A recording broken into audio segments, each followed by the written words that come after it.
সন্দেশখালীতে একদিকে ঝাঁটা লাঠি হাতে গর্জে ওঠা জনতা, অন্যদিকে পাইয়ে দেওয়া রাজনীতির ডালি হাতে সরকার।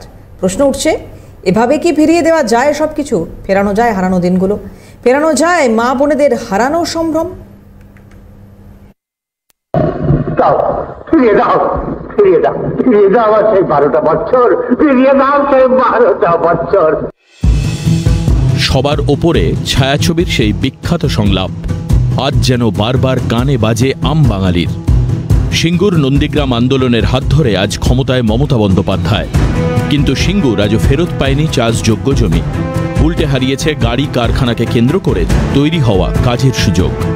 আজকের সন্দেশখালীতে যখন শাহজাহানদের দখল করা জমি ফিরিয়ে দেওয়ার বার্তা দিচ্ছে শাসক প্রশাসক, তখন ভেসে উঠছে শ্মশান হয়ে যাওয়া সিঙ্গুরের ছবি। শাহজাহান বাহিনী অসহায় মানুষগুলোর জমি কেড়ে নিয়েছে। নোনা জলে সোনা ফলিয়ে নিজেদের পকেট ভরাতে চাষের জমিতে জবরদস্তি ভেড়ি বানিয়েছে। মানুষের 100 দিনের আয়, আবাস যোজনার টাকা লুট করেছে। কেড়ে নিয়েছে পরিবারের পর পরিবারের মেয়েদের সম্মান, সম্ভ্রম। মমতা বন্দ্যোপাধ্যায় সিঙ্গুরের জমি ফিরিয়ে দিয়েছেন, কিন্তু পেরেছেন কি চাষযোগ্য করে দিতে? পেরেছেন কি সিঙ্গুরের সেই জমিতে শিল্পকে ফিরিয়ে আনতে? সন্দেশখালীতে শাহজাহানরা জমি দখল করেছিল ভেড়ি বানানোর জন্য। নিজেদের নামে রেকর্ড থাকা জমি এবার ফিরিয়ে নেবেনি জেগে ওঠা সন্দেশখালীর জনতা।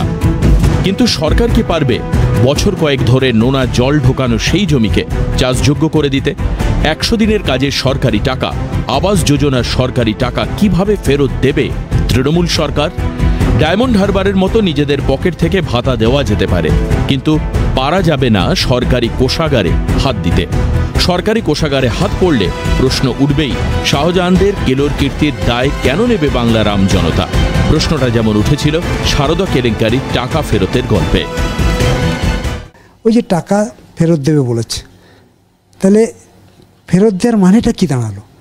ওর লোকেরা চুরি করেছে, ওর লোকেরা লুট করেছে, সে টাকাটা তারা ফেরত পাবে না।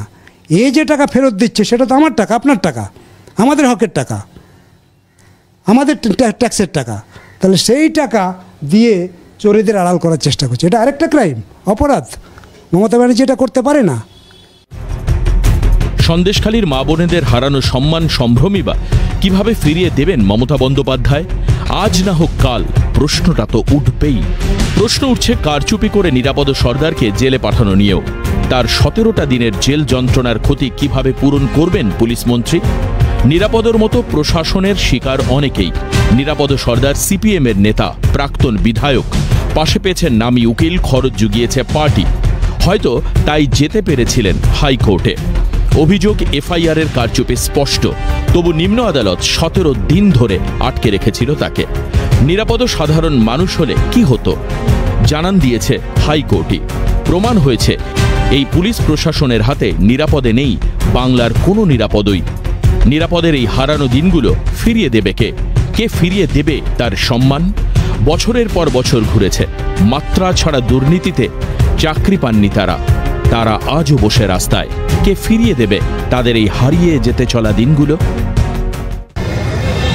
যা টাকা দিচ্ছেন উন্নয়নের মোদিজি, সে টাকা চলে যাচ্ছে এই করতে গিয়ে, দাম দেখতে না করতে। আজকে এখানে যারা হবু টিচাররা বসে আছেন, চাকরি নেই, ওখানে বসে আছেন যারা চাকরি করছেন ডিএর জন্য, বছরের বছর ধর্ণা চলছে। বিভিন্ন রকমের কর্মচারী আর টিচাররা ধর্ণা দিচ্ছেন সারা বছর, 3 বছর 4 বছর। সন্দেশখালীর মানুষগুলোকে দিনের পর দিন, রাতের পর রাত যে আতঙ্ক যন্ত্রণাকে বুকে বয়ে নিয়ে বেড়াতে হচ্ছিল, সেই ক্ষতি কিভাবে পূরণ করবেন মমতা বন্দ্যোপাধ্যায় সরকার? উঠছে প্রশ্ন। পাইয়ে দেওয়ার রাজনীতির হাত ধরে অসহায় হতদরিদ্র মানুষগুলোকে হাত করা যায়, কেনা যায় তাদের ভোটও, কিন্তু ফিরিয়ে দেওয়া যায় না হারানো সম্ভ্রম, মেটানো যায় না প্রকৃত ক্ষতিপূরণ, ফিরিয়ে দেওয়া যায় না হারানো দিনগুলো। ক্যালকাটা নিউজ।